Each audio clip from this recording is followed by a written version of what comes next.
హనుమగిరి వద్ద చిన్న పిల్లల పార్క్ను ప్రారంభించిన ప్రభుత్వ విప్.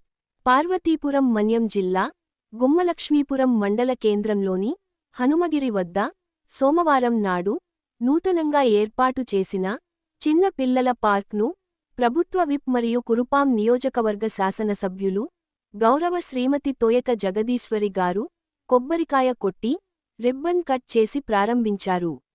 ఈ సందర్భంగా ఎమ్మెల్యే గారు మాట్లాడుతూ పిల్లల శారీరక, మానసిక వికాసానికి ఆటస్థలాలు ఎంతో అవసరమని, గ్రామాలు, పట్టణాల్లో మౌలిక సదుపాయాల అభివృద్ధికి ప్రభుత్వం ప్రత్యేక దృష్టి సాధిస్తోందని అన్నారు.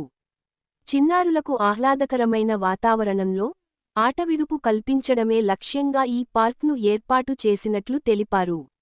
ఈ కార్యక్రమంలో స్థానిక సర్పంచ్ బొత్తాడ గౌరీశంకర్, పార్టీ నాయకులు చిన్న, రాజేష్, దొరబాబు గ్రామస్తులు తదితరులు పాల్గొన్నారు. Like, comment and subscribe.